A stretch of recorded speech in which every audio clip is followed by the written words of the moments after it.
आज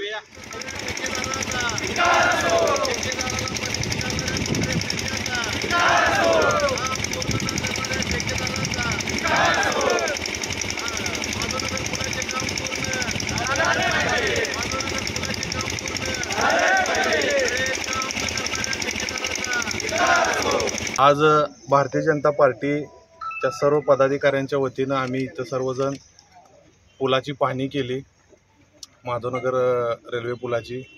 या पुलासाठी फडणवीस सरकार असताना सुधीरदादांनी हा पूल नागरिकांची सोय होण्यासाठी पूल हा बारका होता। नागरिकांच्या इकडं शाळा भरपूर आहेत आणि इकडनं सांगलीला येण्यासाठी हा मोठा मार्ग एकच आहे इकडच्या 5-6 गावांचा।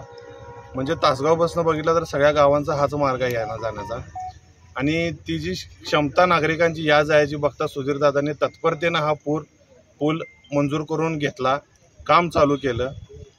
पण इथं आता बघितलं तर हा पूल 6 महिन्यात पूर्ण व्हायला पाहिजे होता, पण कॉन्ट्रॅक्टरची मानसिकता दिसत नाही हा पूल पूर्ण करायची। कारण त्याच्यामागं कारणं वेगवेगळे आहेत।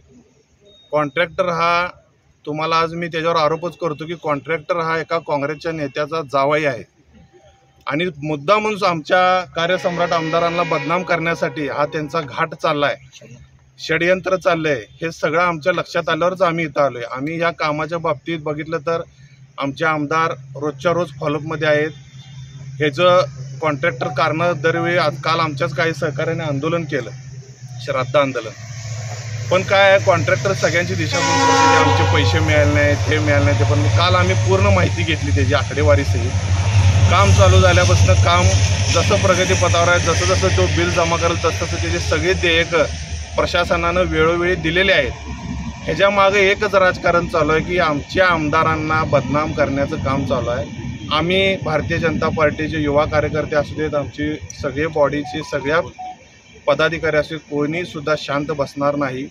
या कॉन्ट्रॅक्टरला तुम्हाला सांगतो, जर काम येणं पूर्ण नाही केलं तर आता आम्ही कलेक्टर साहेबांची पण भेट घेणार आहे। कॉन्ट्रॅक्टर आम्ही 2 पार्ट करणार आहे। एक कॉन्ट्रॅक्टरला फिरून देणार नाही सांगलीत, त्याचं ऑफिस कुठं आहे हुडकून जाऊन त्याच्या ऑफिसला टाळं ठोकणार। आमदारांच्या मार्फत आम्ही सगळ्यावरती राज्य सरकारला, केंद्र सरकारला सगळं पत्रव्यवहार करून याला ब्लॅकलिस्टेड कसं करता येईल हे बघणार। दुसरी गोष्ट, प्रशासनाचं पण ह्यात काय घोटाळा चालू असेल काम संथगतीनं करण्यासाठी तर प्रशासनाला धारेवर धरायसाठी सुद्धा आम्ही कोण कमी पडणार नाही। एवढंच तुम्हाला सांगतो की काम हे जनतेचं आहे, काम हे जनतेसाठी आमदारांनी मंजूर करून आणले। हे काम पूर्ण होत नसेल, जर एखाद्या गोष्टीचं राजकारण करून जर तुम्हाला जर आमच्या आमदारांना बदनाम करायचं असेल तर आमची त्यांना सगळ्यांना हात जोडून विनंती आहे की असलं राजकारण करू नका। आणि जशी हात जोडून विनंती करायची आमची ताकद आहे, तसे हात सोडून सुद्धा काम करायची आमची ताकद आहे। हे तुम्हाला आम्ही आज इशाराच देतोय। जे काँग्रेसचे नेते आहेत त्यांनी हे समजून घ्यावं की इथनं पुढं असलं राजकारण सांगलीच्या जनतेला खपणार नाही, चालणार नाही आणि आम्ही खपवून घेतलं जाणार नाही। आणि हे काम पूर्ण करण्यासाठी आम्ही आता इथनं लगेच पुढची स्टेप प्रशासनाला, कलेक्टर साहेब असू देत, रेल्वेचे अधिकारी असू देत, सगळ्यांना आम्ही सगळे पदाधिकारी जाऊन भेटणार आहे आणि काम का पूर्ण होत नाही याचा पाठपुरावा करून काम पूर्ण करून घेणारच आहे। आता दर आम्ही 5-6 दिवसाला आम्ही इथं सगळी व्हिजिट ठेवणार आहे आम्ही सगळ्या सदस्यांची आमच्या ह्याची। आणि सांगलीकर जनतेला एवढंच सांगतो की भूलथापांना बळी पडू नका। हे काम आपल्यासाठी आहे, आपण सगळ्यांनी एकत्र येऊन काम पूर्ण करून घेऊया। इथल्या स्थानिक लोकांना पण ह्याचा खूप त्रास होत आहे। म्हणजे चिंतामण नगर असू दे, कलानगर असू दे, इकडचं माधवनगरच्या इकडचा आमचा पंचशीलचा भाग असू दे, सगळ्याच लोकांना या कामाचा त्रास व्हायला आहे। याचा त्रास असा व्हायला आहे की इकडनं शाळेला ये जा होणे।